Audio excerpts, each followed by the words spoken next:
నమస్తే, నేను మీ తేజ. సో పెద్ది మూవీకి సంబంధించి ట్రైలర్ యూట్యూబ్లోకి వచ్చేసింది. సో చాలా బాగుందని చెప్పి చాలామంది మాట్లాడుతున్న పరిస్థితి.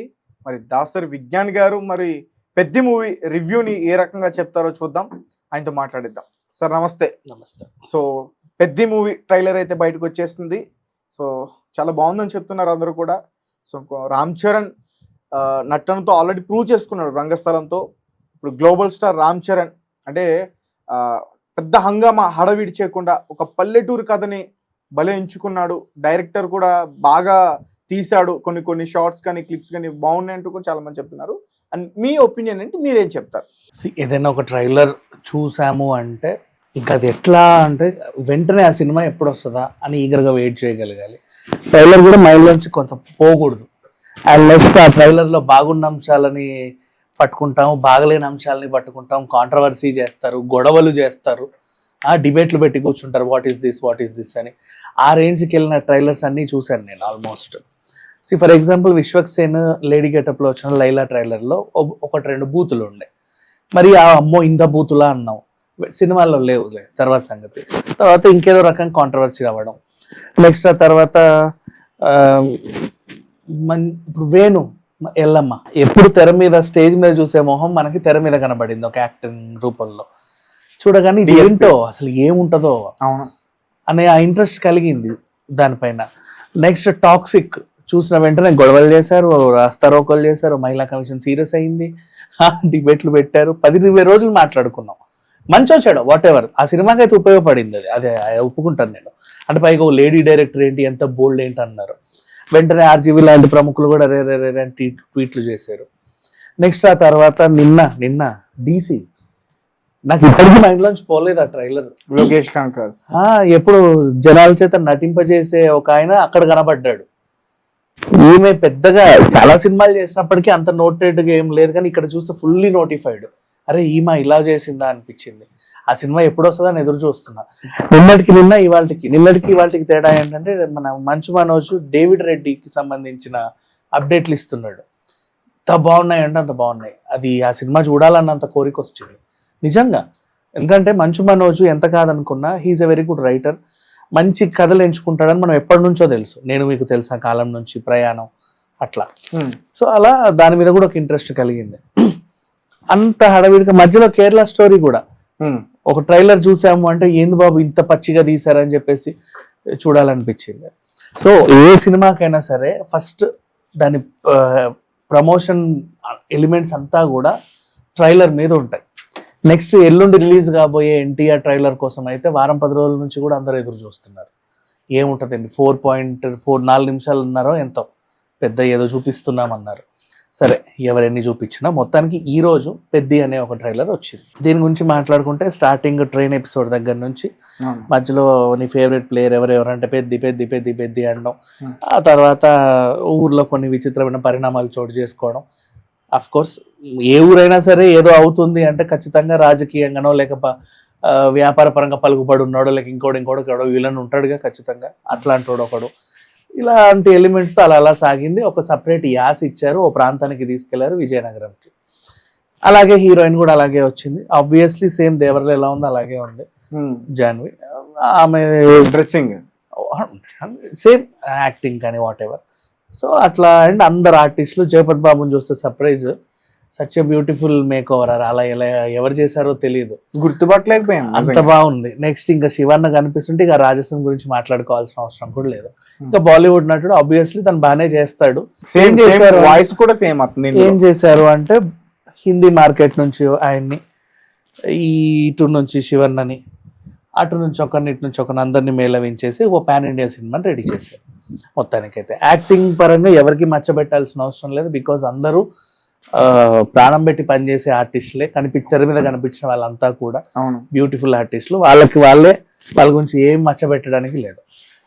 నెక్స్ట్ ఇంకా డబ్బింగ్ విషయానికి వస్తే అందరూ బాగా చేసినప్పటికీ యాస ఇబ్బంది పెట్టింది. ఫస్ట్ ఆఫ్ ఆల్ ఇంకా విజయనగరం యాస అంటే అక్కడికి తీసుకెళ్ళాల చాలా మందికి అర్థం కాలేదు. ఫస్ట్ నుంచి లాస్ట్ వరకు రామ్ చరణ్ మాట్లాడేది అనిపించే లోపు రామ్ చరణ్ మాట్లాడుతున్నాడు, హీరోయిన్ అయినా మాట్లాడేది అనే టైంకి హీరోయినే మాట్లాడుతుంది. ఇప్పుడు అదే చుక్కలు నేలకు రాలితే అనే లాంగ్వేజ్ రామ్ చరణ్ చెప్పేంత వరకు, డబ్బింగ్ నుంచి ఆయన ఫేస్ రివీల్ అయ్యేంత వరకు ఇది రామ్ చరణ్ వాయిస్ అనుకోరు ఎవరు. అంటే అట్లా అట్లా ఉంది. ఎందుకలా రంగస్థలంలో ఆయన బాగానే చెప్పాడు కదా. ఇప్పుడు రంగస్థలానికి దీనికి నార్మల్ గా యాస విషయంలో రంగస్థలం కూడా ఒక పల్లెటూరు నేపథ్యానికి సంబంధించిన కథ.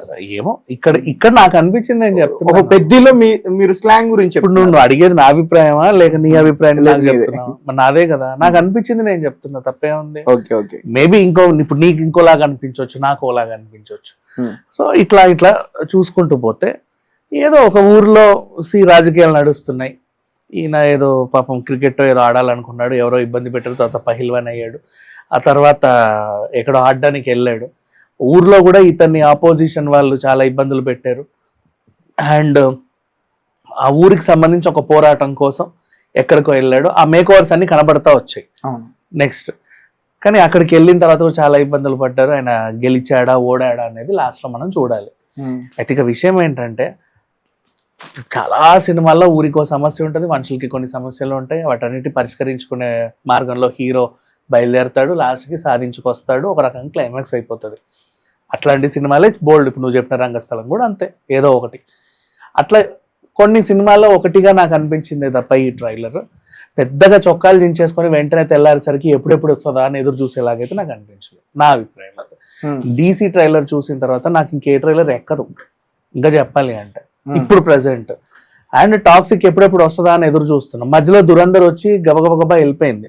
అండ్ వీళ్ళ డేట్కి దురంధర్ నిన్న OTTలో ఇంటర్నేషనల్లో రిలీజ్ అయింది అనగానే అందరు పాపం చచ్చిపోతున్నారు, ఎక్కడెక్కడ ఉందో చూద్దామని. అది జియో హాట్స్టార్ కి వీటికి నెక్స్ట్ జనవరి వీళ్ళ రిలీజ్ డేట్కే వస్తుంది, 4th OTTలోకి. సో అట్లా ఒక సినిమా ఏదో ఒక ట్రైలర్ చూసాము అని అనిపించిందే తప్పితే పెద్దగా ఇంటెన్స్గా అసలు అదేందో అసలు ఖచ్చితంగా ఇది ఈ సినిమా చూడకపోతే నా జీవితం ఏ వేస్ట్ లాగైతే నాకేం అనిపించలేదు. అట్లా ఏదో ఒక సినిమాలో ఒక 190 సినిమాల్లో ఒక సినిమా లాగా ఉంది. ఒక పెద్ద హీరో సినిమా కాబట్టి కొన్ని ఎక్కువ డబ్బులు ఖర్చు పెట్టారు కాబట్టి. ఇప్పుడు ఫర్ ఎగ్జాంపుల్ పుష్ప ఉంది. Pushpa is different. మనము అసలు ఆ యాస మనకి వినపడుతుంది, ఆ భాష కూడా మనకి అర్థమవుతుంది. ఇక్కడ యాస ఇబ్బంది పెట్టింది, భాష ఇబ్బంది పెట్టింది, ఏంటో పెద్దగా ఏం అనిపించలేదు. మీకైతే పెద్ద బాగా అనిపిస్తుంది. మీరు ఎంత రేటింగ్ ఇస్తారు? ట్రైలర్లకి టీజర్లకి రేటింగ్ లేదు, నార్మల్గా ఇవ్వండి. చెప్తున్నా, ఏ టీజర్ అన్నా ఏ ట్రైలర్ అయినా సినిమా రిలీజ్కి ఉపయోగపడాలి. అంటే అది ఎప్పుడు వస్తుందా అని. అట్లా ఉపయోగపడే ట్రైలర్ అయితే కాదు. నెక్స్ట్ ఇంకా BGM గురించి మళ్ళీ మాట్లాడుకుందాం. నిన్న DCతో కంపేర్ చేస్తే అసలు అనిరుద్ధ్ అలా కొడతాడా లేదా నాకు అనిపించలా. ఇక్కడ ఏంటి AR రెహమాన్ ఆయన ఏంటి ఇలా కొట్టాడా అనిపించింది. BGM కూడా పెద్దగా ఏం లేదు. కానీ బయటకు వచ్చిన 2 సాంగ్స్ కూడా సూపర్ డూపర్ హిట్. ఏంటవి? రై రై రారా, చికిరి చికిరి. సరే హిట్టే కాదన్ను, అంటే ఎక్కువ మంది వ్యూస్ చూసినటువంటి పాటలు అవే కదా. ఓకే సరే, వాట్ ఎవర్. నీకు ఒక విషయం తెలుసా, ఇప్పటికీ నువ్వు కార్లో వెళ్తున్నా, ట్యాక్సీ పోనీ క్యాబ్లో వెళ్ళినా, ఎక్కడన్నా పెళ్ళిళ్ళు టైంలో విన్నా కూడా నీకు ఎక్కువ పుష్ప పాటలు వినిపిస్తాయి తెలుసా నీకు? అవునా? మలయాళం స్లాంగ్ లో చేశారు ఆ సాంగ్ ఎక్కువ. పోనీ నీకు ఫోక్ సాంగ్స్ కూడా ఎక్కువ వినిపిస్తాయి. రాను బొంబాయికి రాను అందరూ విన్నారు, ఎక్కడైనా అవే వినిపిస్తా ఉంటాయి. నెక్స్ట్ DJTలో చూడు, ఇప్పటికీ ఆ పాట వినిపిస్తా ఉంటది కదా. పెద్దకి నీకు అక్కడ వ్యూస్ కనిపిస్తున్నాయి యూట్యూబ్ లో, బట్ బయట అయితే నాకు ఎక్కడైనా వినిపించిందో మరి దానికి ఏమంటావు చెప్పు. అంటే నేనేమంటున్నానంటే వ్యూస్ అంటే సుకుమార్ రైటింగ్స్. ఇది చిబాబు గారు ఆల్రెడీ ఆయన ఒక సినిమా తీశారు, అండ్ పెద్ద స్టార్ తో చేయడం ఇదే ఫస్ట్ టైం అతనికి. ఇంతకుముందు నార్మల్ గా సినిమా తీశారు, పెద్ద స్టార్స్ తో కలిసి వర్క్ చేసిన అనుభవం ఉంది, అంటే అసిస్టెంట్ డైరెక్టర్ గా. పెద్ద స్టార్ సినిమా ఆర్టిస్టులు అందరూ హీరోలే. బుజ్జిబాబు 2 సినిమాలు కూడా ఆయన కూడా పెద్ద స్టారే. సినిమా పైన అంచనాలు ఒక పక్క రామ్ చరణ్ గారు, ఇంకొక పక్క సుకుమార్ రైటింగ్స్, బుచ్చిబాబు గారి డైరెక్షన్, AR రెహమాన్ గారి మ్యూజిక్. సో ఖచ్చితంగా నువ్వు చెప్పినంత సౌండ్ ట్రైలర్ లో లేదు నాకు. అది నువ్వు చూసావా? ఎందుకు మీకు అలా అనిపిస్తుంది అంటే, ఈ మధ్య కాలంలో చూసుకుంటే ఇప్పుడు హీరోకి ఎక్కువగా ఎలివేషన్స్ ఇవ్వడం, పెద్ద పెద్ద ఫైట్లు ఇవన్నీ పెట్టేస్తున్నారు. ఫైట్ అన్న ఒక ఫైట్ నచ్చింది నాకు దీంట్లో. అది ఎవరు కంపోజ్ చేశారో ఒక ఫైట్ బాగుంది, ఇట్లా ఎగిరి తంతాడు దీంతో, ఆ ఫైట్ చాలా బాగుంది, ఫైట్ నచ్చింది. అంటే మీకు అది బాగా అనిపించింది? ఇది ఒక గద పట్టుకుని పహిల్వాన్ లా ఫైట్ చేస్తాడు, బాగా అనిపించింది అది. పహిల్వాన్లు అందరూ అలాగే ఉంటారు, అందరికీ కండలు ఉంటాయి, కండలు లేని పహిల్వాన్ ఎక్కడ ఉంటారు చెప్పు. ఈ రోజు ఈవెంట్ కూడా వచ్చారు చూడు, అందరు ఎంత బాగుంటారో. ఓకే, మరి అట్లేం లేదు నేనేమంటానంటే విజ్ఞాన్ గారు, ఇప్పుడు అసలు చాలా మంది స్టార్స్ షర్ట్ విప్పి ఇక్కడ వరకు డ్రెస్సింగ్ వేసుకుని చాలా రేర్. బట్ రామ్ చరణ్ గారు బాగా చేశారండి. సైకిల్ మీద కూడా చిన్న నిక్కర్ లాంటిది, ఒక రకంగా చెప్పాలంటే గోచి అనాలేమో, అట్లాంటిది వేసుకుని ఆయన వెళ్ళారండి. ఎగ్జాక్ట్లీ, వెళ్ళాలి. క్యారెక్టర్ అంటే అదే కదా, ఏ క్యారెక్టర్ ఇస్తే ఆ హీరో ఆ క్యారెక్టర్ చెయ్యాలి. ఇప్పుడు నీకు సుల్తాన్ లో ఇంత పొట్టేసుకొని ఆయన వితౌట్ పొట్ట 6 ప్యాక్ ఆయన చేయలా, సల్మాన్ దంగల్లో చేయలా, అమీర్ ఖాన్. దెన్ ఎవరైనా సరే, ఏ భాష అయినా ఏ నటుడైనా సరే ఇచ్చింది. పుష్ప ఇట్లా చేయలా, అవిటివాడిలాగా ఇక్కడ ఇంత పానేసుకొని, హీరోలు పానేస్తే విలన్లు వేసుకుంటారు యాక్చువల్గా మన సినిమాలలో, ఇట్లా వేసుకొని ఆడవాళ్ళు మొగలు ఉప్పు అని ఉమ్మే వాళ్ళు ఉంటారు. హీరో పానేసుకొని ఇట్లా చేయడం ఏంటది?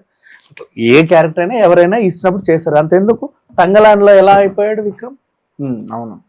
మరి సూర్య ఎలా అయిపోయాడు కొన్ని 7th సెన్స్ ఆర్ సమ్ సినిమాలకి. మేక్ ఓవర్ అంతే, అది అందరికీ ఉంటది. మాధవన్ ఎలా ఉన్నాడు దురందర్లో, సంథింగ్ డిఫరెంట్. సో దాని గురించి ఏం లేదు. బట్ వాట్ ఎవర్ ఏదైనా సరే, ఇప్పుడు దురందర్ ఉంది, ట్రైలర్ చూసిన వెంటనే అసలు సినిమా చూడాలంతే, ఖచ్చితంగా చూడాలంటే. యానిమల్ ట్రైలర్ చూసిన వెంటనే సినిమా చూడాలంతే.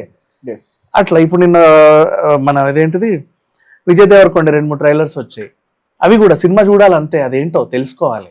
అంటే ఆ క్యూరియాసిటీని ఫిలప్ చేయాలి. ఈవెన్ కేరళ స్టోరీ ఇందులో ట్రైలర్ లోనే సినిమా ఎలా ఉండబోతుందనే తెలిసిపోతుంది అంటున్నారా? చి అబ్బే అదేం అనలా, చెప్పినా చెప్పకపోయినా అది వాళ్ళ ఇష్టం. ట్రైలర్ కట్ చేసే విధానం మనకి ఒక టైప్ ఆఫ్ ఇది రావాలి. నవీన్ నూలి గారు బాగానే కట్ చేస్తారు.